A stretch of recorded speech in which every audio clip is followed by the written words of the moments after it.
Welcome back to the channel. Thank you guys for hanging with me on this Sunday. And if you've went out of your way to like, comment, or subscribe, thank you. Every lake has some type of trump card, some type of pattern or bait or technique that when you get on it, it's better than anything else. Now, this is important because most of my videos lately, I've been talking about there's a situation for every topwater, and you got to really fish the conditions, the time of year, whatever forage you have in your lake. And I think it's important to note that depending on where you're at, and it could be a big lake, a river, a small little backwater, a pond, there's going to be one topwater that is going to dominate every other topwater. Not to say that you can't pick up topwater A and catch a 4-pounder on it, but there's going to be one that just matches the forage that the bigger bass on your body of water eat. So I think it's very important to try them all, but at some point you're going to realize that there's one that is significantly better than all the other ones. And it may be a big topwater.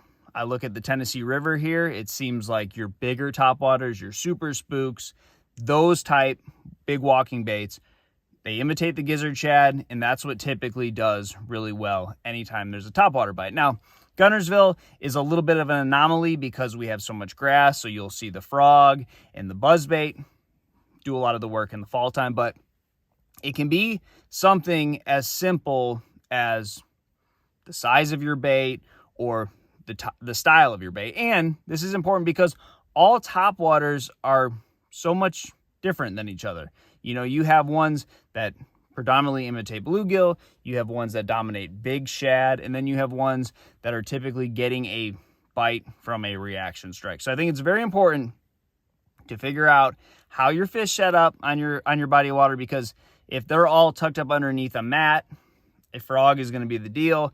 And if you're buzz baiting the outsides of the mats, most days you're not going to get a whole lot of those big bites. So this is very important, and when you figure this out, it really can be magical.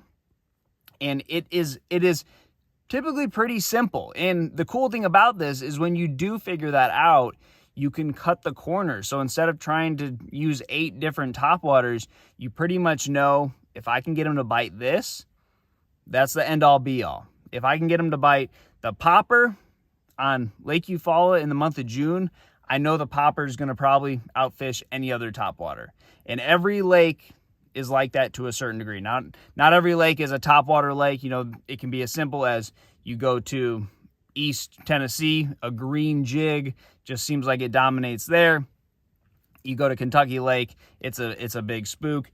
You go somewhere in East Texas, it's a different bait. So it changes everywhere, but it's very important to note that when you figure out that trump card, you don't have to try any of the other baits.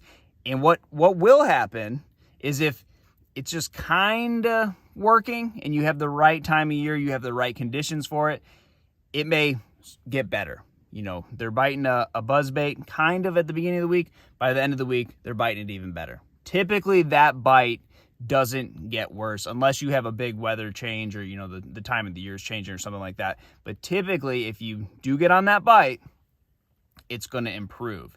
And it's not always big. It's not always, you know, but what is important to note on this is, like, you can use 2 topwaters that are very similar and they're imitating the same forage. So what I mean by that, if I'm catching them on a big topwater walking bait like a super spook, then I know a big whopper plopper, if the wind picks up or something, it's that same profile. Now, it does completely different things, but it is a very similar size. You know, it's imitating a shad the size of your hand, and when they can't see it as well with all that chop from the wind, the whopper plopper will follow that up. And that works the same way if you're catching them on a popper and for some reason you have a little bit too much wind or the conditions are changing. A prop bait is a great 1-2 punch for that. And you'll see this with schooling fish and in all kinds of different situations. When you do get around them, they are keyed in on a certain type of bait fish. And this month of July, when you have a bunch of those little bait fish out there, you know, little topwaters are sometimes going to be your best bet at catching bigger fish over big topwaters. So it's not always just bigger is better if you can get them to bite the bigger one. like most baits, it comes down to fish really knowing what they want this time of year, and it may come down to that littler bait fish is what they're keyed in on, and that's how you're going to trick the bigger fish.